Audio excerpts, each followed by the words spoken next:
Hello, welcome to this lecture. My name is DSR Manav, a second year medical student at Shanghai Medical College, Fudan University. In this lecture, we'll be doing action potential. So let's get started. Before we talk about action potential and hyperpolarization, depolarization, and repolarization, let's first get our definitions right so that there's no confusion when we go through action potential. So first, ion channels. What are ion channels? Ion channels are integral membrane proteins that are selective for the passage of anions or cations. So let's take an example of an ion like chloride ion or a cation like sodium or potassium ions. There are ion channels which are selective for these type of ions, meaning if there's an ion channel for sodium ion, it can only it can only allow sodium ions to pass through. Potassium ions, chloride ions, or other types of ions won't or cannot pass through those ion channels. So let's write that down. So the integral membrane proteins that are selective for the passage of anions or cations. Anions can be chloride ions, cations can be sodium or potassium ions. Obviously, there are more ions than sodium, potassium, or chloride ions, but these are just examples. Now, let's talk about permeability of an ion channel. So the permeability of an ion channel is determined by the probability that the channel is open. So let's write that down. There are two types of ion channels. One can be regulated or controlled by voltage, and the other can be controlled by ligands. So voltage-gated channels are regulated by changes in membrane potential. Ligand-gated channels are regulated by second messengers, hormones, or neurotransmitters. So let's write that down. So these are very important to understand, voltage-gated channels and ligand-gated channels. Um, the membrane potential, when it reaches the thresholds, which we will talk about very soon, it reaches the threshold by the ligand-gated channels, and when it depolarizes, it reaches the peak of that action potential by voltage-gated channels. So it's very important to understand, and we'll go through it very deeply very soon when we're talking about action potential. Now, let's move on to something called chemical gradient.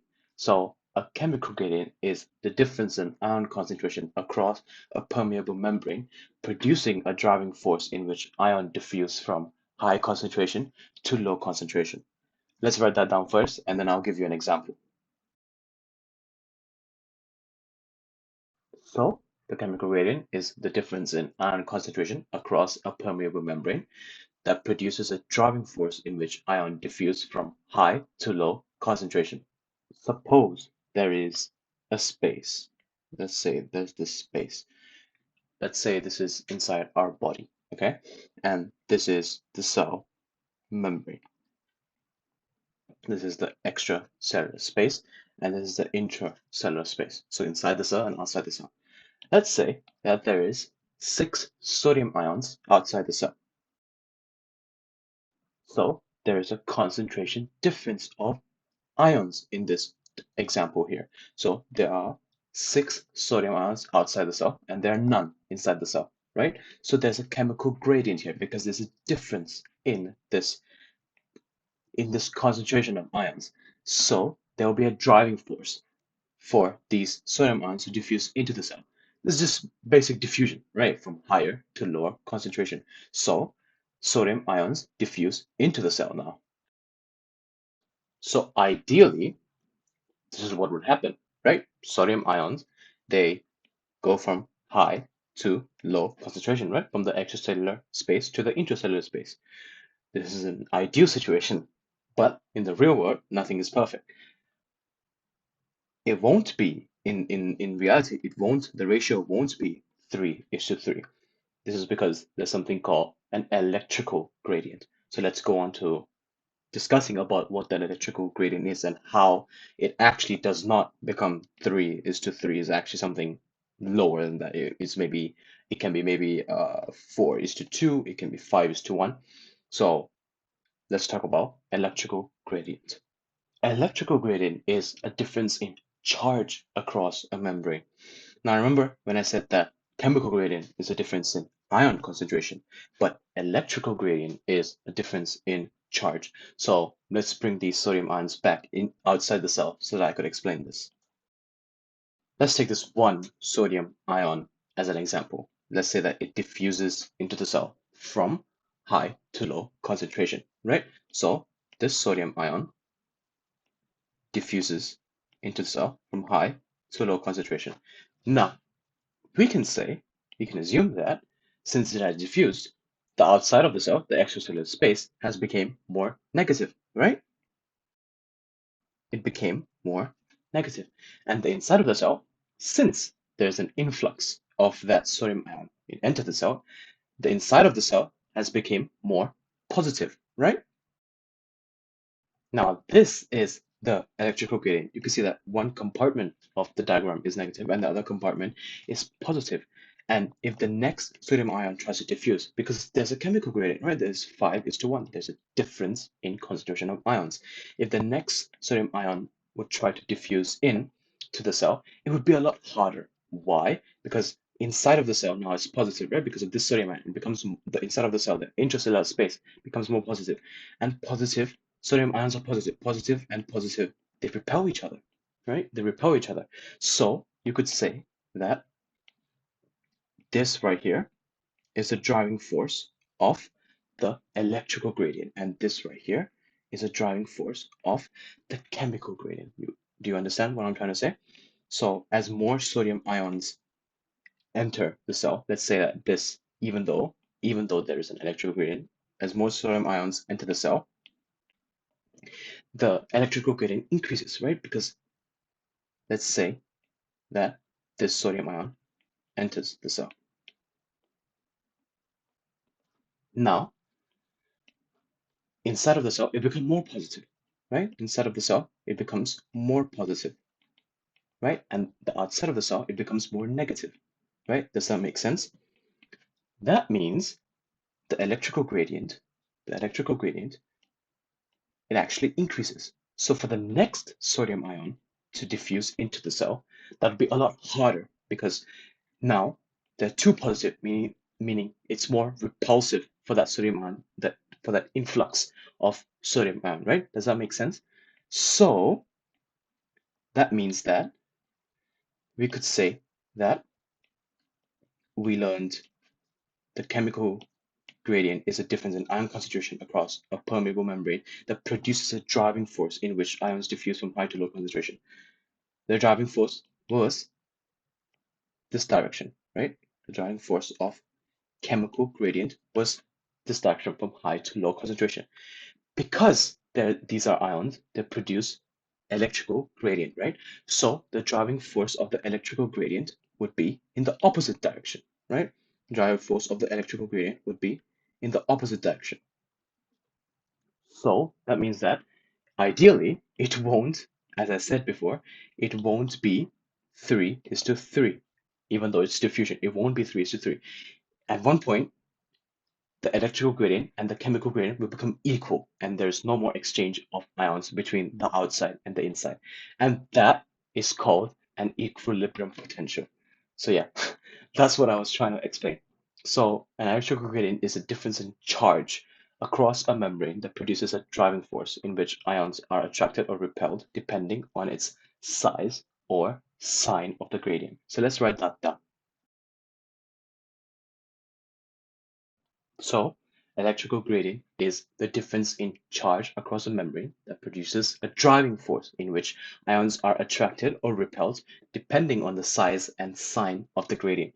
So, with diffusion of the ions, you could see that it goes from high to low concentration. So, the driving force here from left to right, so or from outside to inside would be, you could say that it would be the chemical gradient, right? The chemical gradient. And this driving force here is the electrical gradient from positive to negative, right? So that we could say that this is the electrical gradient. And when both of them are equal, when a chemical gradient or an electrical gradient are equal, you can calculate these gradients, by the way, by an equation. But our syllabus does not require to know this equation, but you can calculate the gradients. But once the chemical gradient equals the electrical gradient, that's when it's called an equilibrium potential. So an equilibrium potential is when the difference in electrical potential across the cell membrane that exactly balances the chemical or the concentration gradient.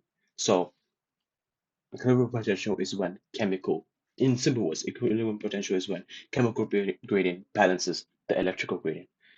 So yeah, let's write that down first, and we'll talk about resting membrane potential and why that's important to understand all this.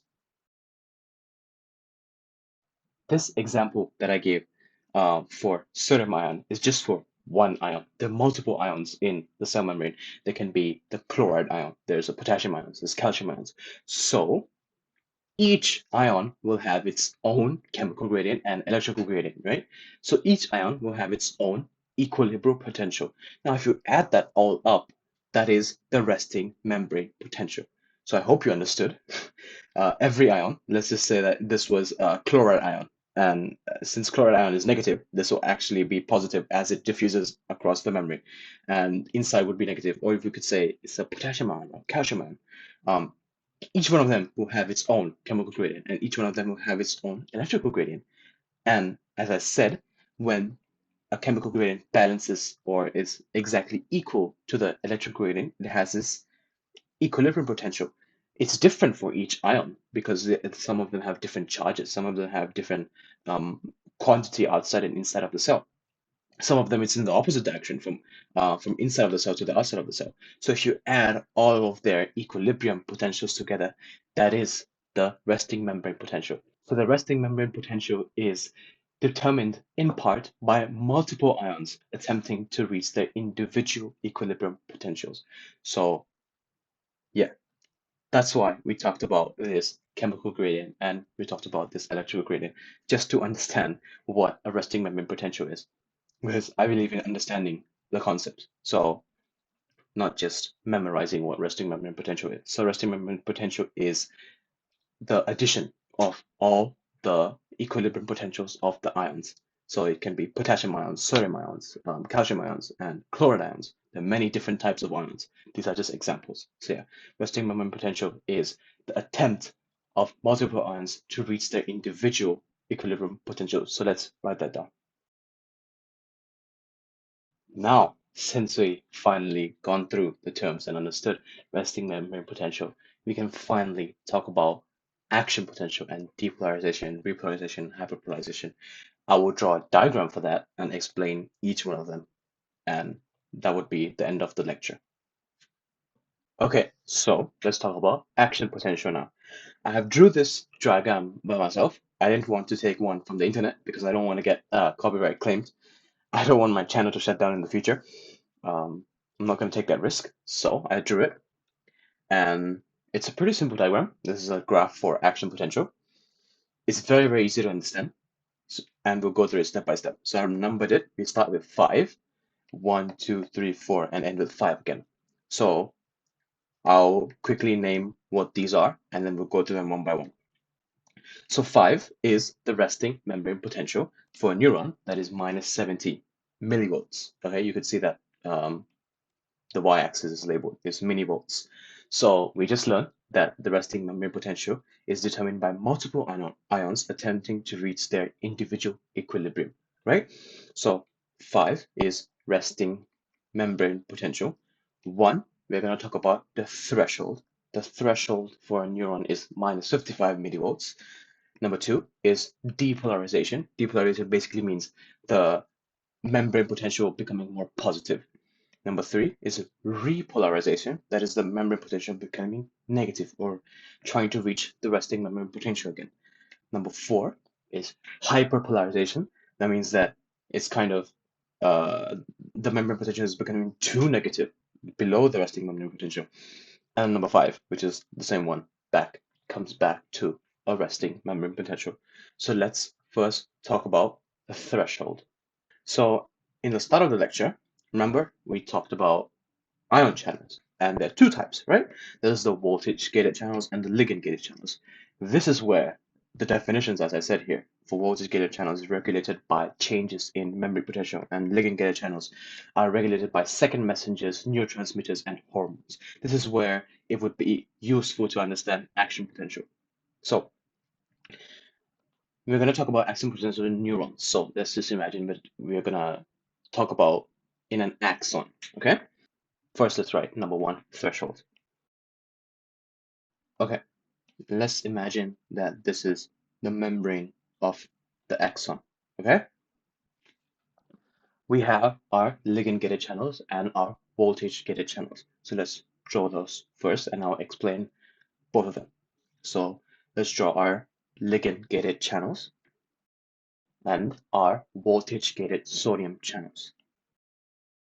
So for our ligand-gated channels, you could see that I have placed basically a door for the channel.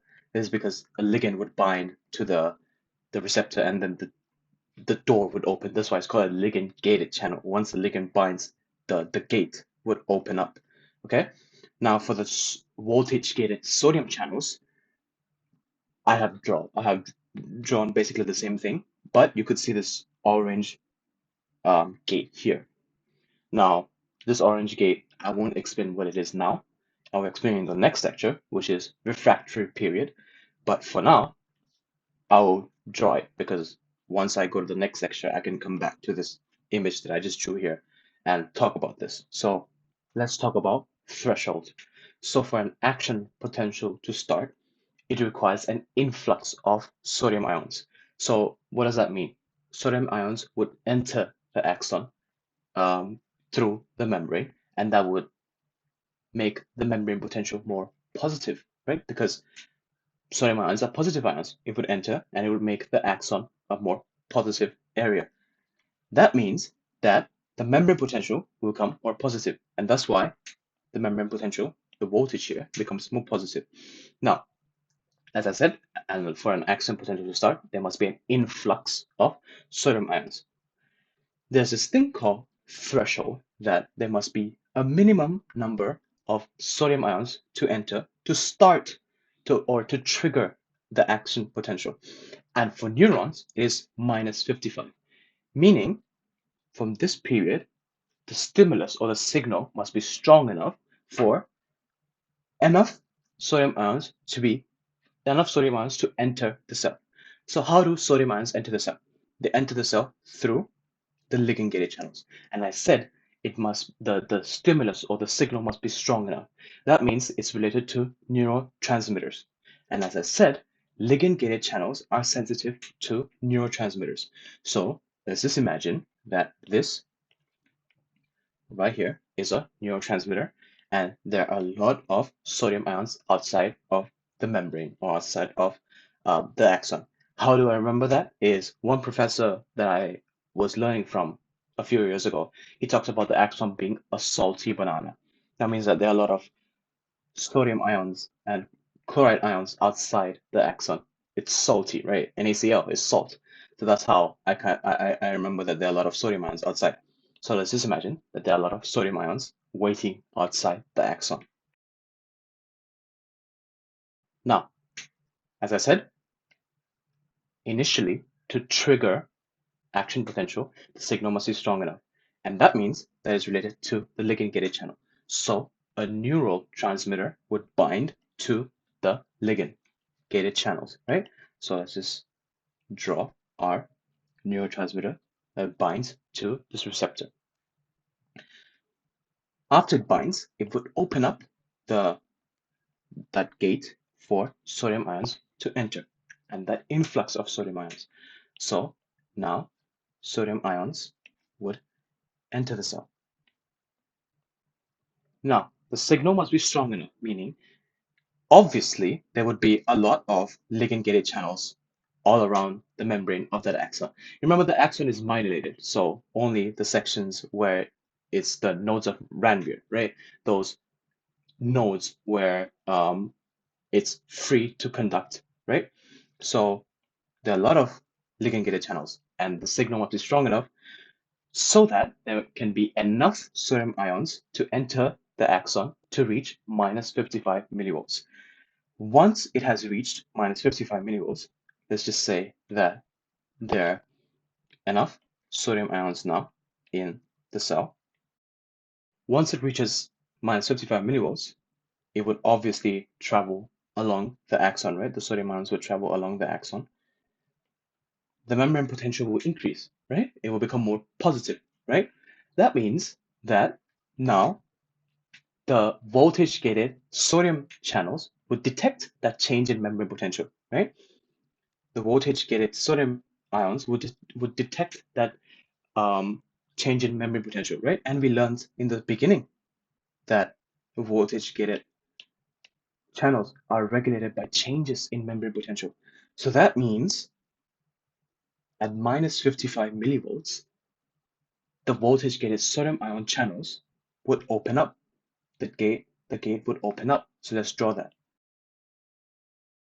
Once it opens up, there will be a rapid influx of sodium ions into the cell. There will be a rapid influx. So a lot of sodium ions would enter the cell. That means that the membrane potential will become a lot more positive, and that's how action potential starts. This is basically the depolarization stage. So this is what we talked about, the threshold. And let's write down the key points for threshold. So we can say that a neurotransmitter binds to a ligand-gated channel. There would be an influx of sodium ions. Once the membrane potential reaches minus 55 millivolts, which in brackets is the threshold, it would trigger the voltage-gated sodium ions channel, and that would cause rapid influx of sodium ions, which basically starts the action potential. Now, what if the membrane potential does not reach minus 55 millivolts? That means that the stimulus or the signal isn't strong enough.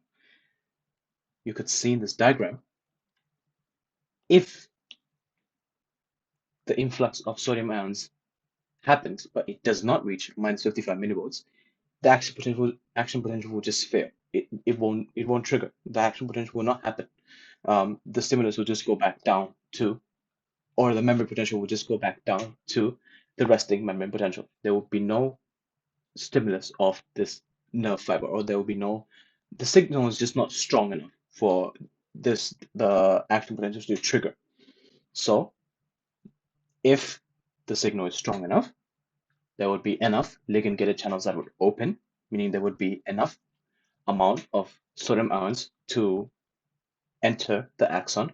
That means that when it reaches minus 55 millivolts, that would open up the voltage-gated sodium ion channels, and that causes a rapid influx of sodium ions, and that causes the depolarization. Okay, that makes the membrane potential more positive. So that was about threshold. Now let's talk about the depolarization, which we already talked, but let's just write the points down. Before that, let's write down that number one was the threshold, and number two is depolarization, right? So let's write down here. Number two is depolarization, and it's basically the last point that we wrote for our threshold. It's about when the membrane potential reaches minus 55 millivolts, it triggers the voltage-gated sodium ion channels, and we can just copy paste it here. It triggers the voltage-gated sodium ion channels, causing rapid influx of sodium ions, starting the action potential, and it makes the membrane potential more positive. Okay, so let's write that down. So making the membrane potential more positive. Now, after it reaches the peak, which is the peak of the action potential, the voltage-gated sodium ion channels, it closes. But in the refractory period lecture, I would explain the way that it closes. It's not that it closes the gate which has opened, which is outside the cell. It's not. It's actually this orange one here that I drew, that I said that I would explain in the next lecture. But we're not going to talk about that now. We'll just say that the voltage-gated sodium ion channels closes. Once it closes, there's something else that opens, which is the voltage-gated potassium ions channel. Okay, so once it reaches the peak, the voltage gated potassium ions channel opens, and there will be an efflux of potassium ions. Efflux means movement of potassium ion from inside of the cell to outside of the cell. Influx means movement of positive ions from outside of the cell to inside of the cell. Efflux means movement of positive ions from inside of the cell to outside of the cell. Okay, that's the standard definition of influx and efflux. Okay, so once it reaches the peak of the action potential, voltage gated sodium ion channels close, voltage gated potassium ion channels open, and there will be an efflux. Remember when I talked about salty banana? Banana is full of potassium. Okay, if you Google it, banana is full of potassium. So you could say that salty banana, there are a lot of sodium ions outside the banana, and there's a lot of potassium ions inside the banana. So that's how you remember. So there would be an efflux of potassium ions. And the efflux means potassium potassium is a positive ion, right? It would go out of the axon. That means that the membrane potential inside inside the axon would become more negative. That's why it repolarizes the axon. So that it repolarizes the membrane potential would become more negative. Okay, so let's write down number 3 is repolarization. So our first point would be voltage gated sodium ion channels closes, voltage gated potassium ion channels opens, causing an efflux of potassium ions. That means potassium ions leaving the axon from out movement of potassium ions from inside to outside of the axon. As I said, efflux is from inside to outside. That means that the membrane potential will become more negative. So that was repolarization. So we could write now number 3 and number 2. We could write that this is depolarization, number 2, and number 3 is repolarization. Now, why does the membrane potential become actually more negative than the resting membrane potential? So it is said that the voltage gated potassium ion channels, which are open, right? There's a lag. There's a lag period where it lags to close, meaning there's a period of time where it's supposed to close, but it doesn't close. There's actually a lag, meaning it slowly closes. So that is the hyperpolarization. So there's a lag for this voltage gated potassium ion channels to close. So number 4, that is actually called hyperpolarization. Okay. So yeah, there's a period of lag for voltage gated K plus ion channels to close. Now it closes right here. It closes right here. How does it reach back to its resting membrane potential? So in the membrane of the axon, there are leaked channels. So leak channels are there are sodium leak channels and potassium leak channels. For sodium leak channels, it's very less permeable to sodium, meaning it doesn't really affect the membrane potential. Leak channels means these leak channels are actually open all the time. So the sodium leak channels are open all the time. Potassium leak channels are open all the time. But I said sodium leak channels, they are very, they minimize permeability for the sodium ions. But for potassium ions, it's where it basically depolarizes a little bit or brings back the membrane potential to the resting membrane potential. So let's just say that this is the membrane of that axon, and there are sodium leak channels, which is very less permeable to sodium. But let's just imagine that this is the potassium leak channels. As you said, during repolarization, there's an efflux of potassium ions that move. Efflux means that there's potassium ions move from inside of the cell to outside of the cell, right? Meaning there's a high concentration of potassium ions outside of the cell, right? There's a high concentration, meaning these leak channels being open, they can diffuse back into the axon.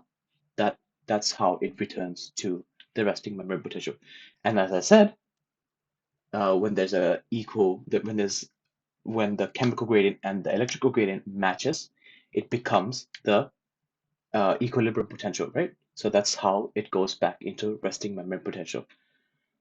So at the end, we could write that due to potassium leak channels, the membrane potential returns back to its resting membrane potential. So yeah, the hyperpolarized membrane potential returns to its resting membrane potential. So that was action potential. It's very easy to understand. I hope my explanation was uh, understandable and digestible. Let's just quickly summarize this action potential and I'll summarize the whole lecture. So for action potential, as I said, there are ligand-gated channels which detect neurotransmitters. Once the neurotransmitters binds to these ligand-gated channels, the gate basically opens to allow an influx of sodium ions. And if the signal is strong enough ligand-gated channels would open, allowing enough sodium ions to enter to depolarize it to the threshold, which is minus 55 for neurons. That would trigger or that would activate the voltage gated sodium ion channels, right? The voltage gated sodium ion channels activates at the threshold. That causes rapid influx of sodium ions, which heavily depolarizes the axon, making the membrane potential really positive. Once it hits the peak, which is around plus 40 millivolts, voltage gated sodium ion channels closes, voltage gated potassium ion channels opens up, which causes efflux of potassium ions, meaning potassium ions exit the axon, right? It goes from inside of the cell to outside of the cell, repolarizing the axon. That means that the axon membrane potential becomes more negative, but there's a lag for that voltage gated potassium ion channels to close. That is the hyperpolarization, right? That's called the hyperpolarization. And it closes right here.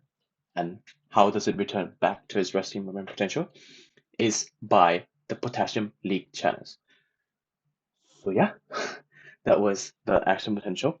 I think it's very easy to understand if you just keep saying it and try.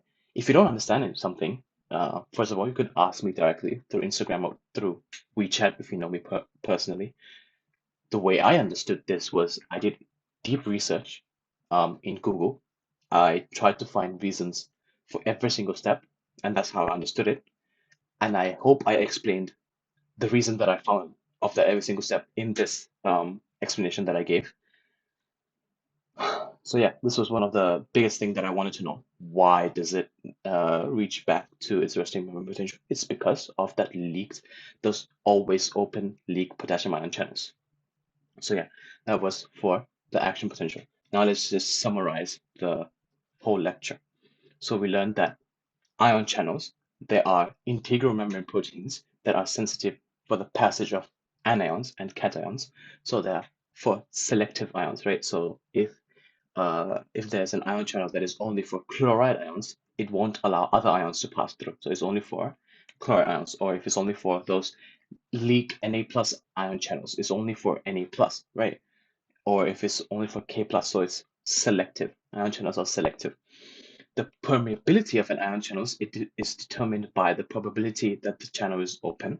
And we learned that there are two types of ion channels, which is voltage-gated channels that are regulated by the changes in membrane potential. And there's ligand-gated channels that are regulated by the changes or by second messengers, hormones, or neurotransmitters. And in the action potential example, we saw that it was the neurotransmitters. We learned about chemical gradient, which is the difference in ion concentration across a permeable membrane that produces a driving force, right? It's basically high concentration to low concentration. If there was, we looked at the 6:0 example, right? There's a high concentration of sodium ions outside of the cell, and it enters inside of the cell by diffusion.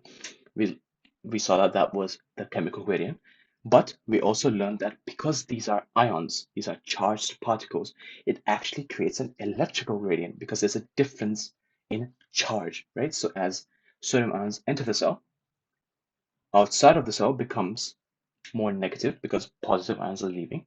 Inside of the cell becomes more positive because positive ions are entering, right? So there's an electrical gradient that is created, that there's a difference in charge that produces a driving force. Since the chemical gradient driving force is this way, obviously the electrical gradient driving force would be on the opposite direction, right? So that means that it won't actually become 3:3, which is normally how diffusion works, right? It balances both sides. Because they're two different driving forces, at one point it would equalize. The driving force would equalize. It could equalize at 4:2 or 5:1. It can't be 3:3, or it can't be 2:4, because as more sodium ions diffuse into the inside of the cell, the electrical gradient, the driving force of that will become larger and larger. So it would actually become more difficult for the rest of the sodium ions to enter. So it can't go below like 2:4 or 1:5. It must be 5:1 or 4:2 if you're looking at 6 sodium ions. That's what I mean. So that means that the chemical gradient would equalize with the electrical gradient, and that is the equilibrium potential. That is the equilibrium potential, the difference in electrical potential across a cell membrane that is exactly balances the chemical gradient. That is the equilibrium potential. And the resting membrane potential is determined by multiple ions attempting to reach their individual equilibrium potentials. So there's potassium ions, there's sodium ions, there's chloride ions, there's multiple ions, and each one of them have their own equilibrium potential. So once you add them up, that is the resting membrane potential. Okay? We talked about action potential. We talked about the threshold, the depolarization, which is influx of sodium ions. We talked about repolarization, which is efflux of potassium ions. We talked about hyperpolarization, which is the lag where this voltage gated potassium ion channels, it does not close in time. There's actually a lag. And we talked about how it reaches back to the resting membrane potential, which is through potassium leak channels. So yeah, the reason I could say this quite fast without, you know, a lot of thinking is because I understand it really well. So yeah, I hope you understood as much as I did regarding this topic. Next, in the next lecture, we're going to talk about refractory period, which is this right here. This is the absolute refractory period. This is the relative refractory period. We're going to talk about that. And after that, we're going to talk about the excitability. Excitability is basically this distance right here. How excitable is the neuron? That is the this how that is basically the excitability. What I just drew that arrow. We'll talk about that in the lecture after refractory period. So yeah,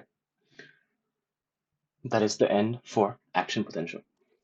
So yeah, that's the end of the lecture. If you came onto the end here, you might have noticed that the last few seconds of the lecture, my camera started to lag. I have a MacBook Air M1, and if you know what that is, that laptop has no fan to cool down the M1 chip. And I've been recording from 12 a.m. to 6:30 a.m. It's 6:30 right now. So I've been recording for 6 hours, 30 minutes. So of course it would get really hot. So yeah, apologies for that. But anyway, I hope this lecture was helpful. If you have any questions, you can just DM me to my Instagram page. And if you know me personally, you can just WeChat message me. I will post my notes that I made during this lecture while I was teaching on my iPad to the Google Drive folder link. I'll post that in the description box and the comment section. So yeah, I hope this lecture was helpful, and I hope you have a great day. See you when you see me.